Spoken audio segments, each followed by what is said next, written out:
मंत्र चॅन्टिंग किंवा स्तोत्र पठण याचा आपल्या ऑरावर कसा परिणाम होतो? एनर्जी म्हणजे साऊंड वेव्स. ही जी काही एनर्जी आहे, ही फ्रिक्वेन्सी आहे जी आपल्या ऑरावर काम करते, ऑरावर प्रभाव करते. It's nothing but sound energy. म्हणजे ती शब्दांमधनं व्यक्त होते आणि शब्दांची जशी लय कमी जास्त होईल त्या पद्धतीने त्या लहरी बदलतात. पुरातन काळी आपल्या ऋषीमुनींनी ह्या लहरींचा अभ्यास केला. कुठल्या लहरींचा आपल्या शरीरावर कशा पद्धतीने सकारात्मक परिणाम होतोय, कुठल्या लहरींचा आपल्या कुठल्या चक्रांवर परिणाम होतोय आणि त्यानुसार त्याचा परिणाम आपल्या काया वाचा मनाने आपल्या शरीरावर, आपल्या वागण्या बोलण्यावर, आपल्या विचार प्रणालीवर कसा होतो याचा अतिशय सर्वांगीण सखोल अभ्यास आपल्या ऋषीमुनींनी केला होता.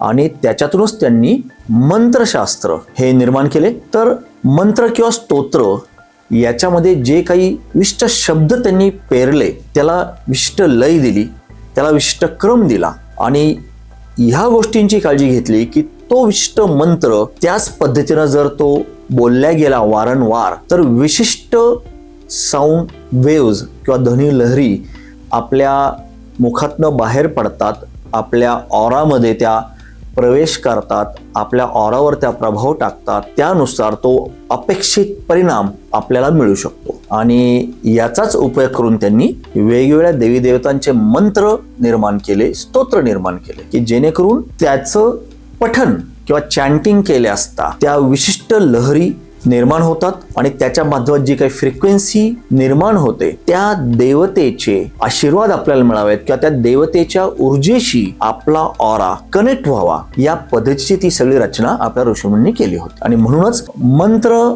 पठणाच्या किंवा चॅन्टिंगच्या वेगळ्या पद्धती आहेत.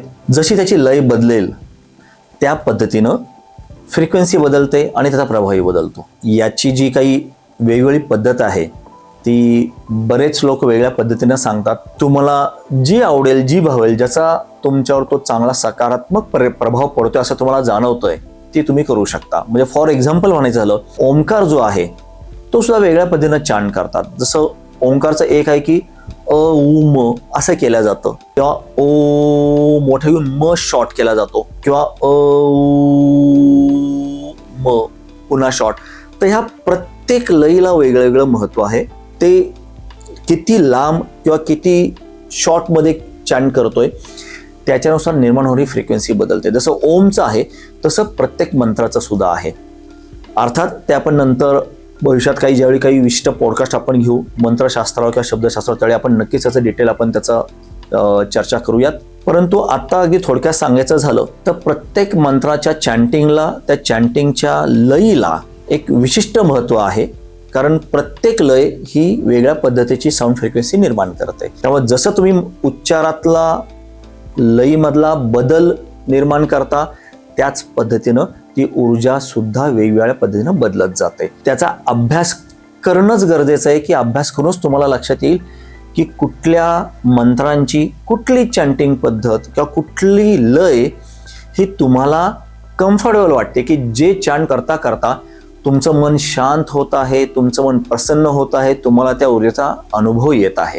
तर त्या पद्धतीने तुम्ही तसं चॅन्टिंग करू शकता. कुठलाही मंत्र किती वेळा चॅन्ट करायला पाहिजे त्याला काही नियम आहेत का? तर हो, 100% त्याला काही नियम आहेत.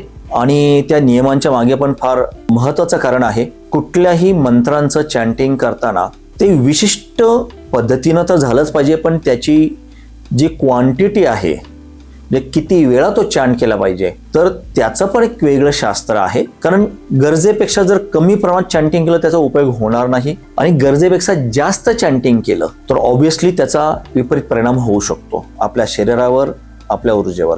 आणि त्यामुळे प्रत्येक मंत्रांच्या चॅन्टिंगला तो किती वेळा करावा, कुठल्या लयीमध्ये करावा, त्याचप्रमाणे तो कुठल्या वेळी करायला पाहिजे, हे सगळ्याला एक विशेष महत्व आहे. आणि हे प्रत्येक व्यक्तीनुसार आणि त्या व्यक्तीच्या ऊर्जा वलयानुसार, त्याच्या गरजेनुसार हे बदलत जाते. त्याच्यामुळे जी चॅन्टिंगची संख्या, त्याची लय, त्याची वेळ एका व्यक्तीसाठी प्रभावशाली असू शकते, उपयुक्त असू शकते. तीच सगळी पद्धत आहे ती दुसऱ्या व्यक्तीसाठी कदाचित काहीच प्रभावी असू शकणार नाही, असंही होतं. त्यामुळे मंत्र ही एक अतिशय गहन विद्या आहे. त्याचं शास्त्र खूप सखोल आहे. त्याच्यामुळं त्याचं चॅन्टिंग करताना, पठण करताना हे तज्ज्ञांचा सल्ला घेऊन, मंत्रशास्त्रात जे अनुभवी आहेत, जे मंत्रशास्त्रातले साधक आहेत, अधिकारी लोक आहेत, त्यांच्या मार्गदर्शनाखालीच मंत्रांची रचना समजून घ्यावी आणि तुमच्या गरजेनुसार त्याचं चॅन्टिंग प्रत्येकाने केलं पाहिजे.